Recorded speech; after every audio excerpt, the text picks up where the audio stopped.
नमस्कार मेरे प्रिय साथियों, मैं सक्सेस गुरु ए.के. मिश्रा आपका स्वागत करता हूं एपिसोड 4 में हमारी श्रृंखला आईएएस एस्पिरेंट्स के लिए भगवत गीता के अंतर्गत। आज हम बात करेंगे उस श्लोक की जिसे हर यूपीएससी एस्पिरेंट की आत्मा में बैठ जाना चाहिए। योगः कर्मसु कौशलम। योगी यानी कर्म में कौशल, कुशलता, दक्षता। यानी कर्म का अर्थ केवल परिश्रम नहीं बल्कि बुद्धिमान, विवेकपूर्ण, सजग कर्म जहाँ उद्देश्य स्पष्ट है और साधन संतुलित व शुद्ध। इसका अर्थ आईएएस की तैयारी में कैसे लागू होता है। यूपीएससी केवल मेहनत से नहीं जीता जाता, वो जीता जाता है स्मार्ट वर्क, सटीक स्ट्रैटेजी और मानसिक संतुलन से। कौशलपूर्ण तैयारी क्या है? सिर्फ 12-14 घंटे बैठना नहीं बल्कि 6 घंटे में भी गहराई से पढ़ना, हर मॉक टेस्ट को आत्म मूल्यांकन का अवसर बनाना, टॉपर्स की रणनीति से सीखना लेकिन उसे अपने हिसाब से ढालना, अपनी कमजोरियों पर ध्यान देना पर खुद को कोसना नहीं। कर्मयोगी आईएएस एस्पिरेंट कौन होता है?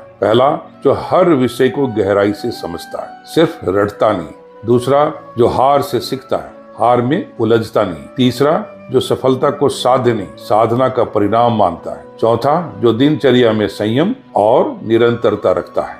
उदाहरण से समझें, माना नेहा एक आईएएस एस्पिरेंट है। वो दिन भर पढ़ती है लेकिन दिन के अंत में कहती है मुझे कुछ याद नहीं रहता। फिर उसने अपनाया योगः कर्मसु कौशलम का सूत्र। उसने अपने टाइम टेबल में ब्रेक्स जोड़े, हर टॉपिक को माइंड मैप से रिवाइज किया, मॉक टेस्ट के बाद सिर्फ नंबर नहीं गलतियां भी एनालाइज की, आत्म मूल्यांकन किया, कहाँ अटक रही है, क्यों अटक रही है। तीसरा, वही नेहा अब आत्मविश्वास से कहती है अब मुझे पढ़ाई पर भरोसा है, परिणाम पर नहीं। गीता का दृष्टिकोण, निष्काम कर्म और कुशलता। गीता कहती है कर्म करो पर फल की चिंता मत करो। यह वाक्य सिर्फ त्याग नहीं सिखाता बल्कि ध्यान केंद्रित करने की कला सिखाता है। जब आप सिर्फ लक्ष्य पर टिक जाते हैं तब चिंता, तनाव और भ्रम जन्म लेते हैं, लेकिन जब आप कर्म पर केंद्रित होते हैं तब आता है स्फूर्ति, शांत, गहरा आत्मविश्वास। यूपीएससी की तैयारी के लिए व्यवहारिक टिप्स। फर्स्ट, टारगेट के बजाय सिस्टम ओरिएंटेड बने।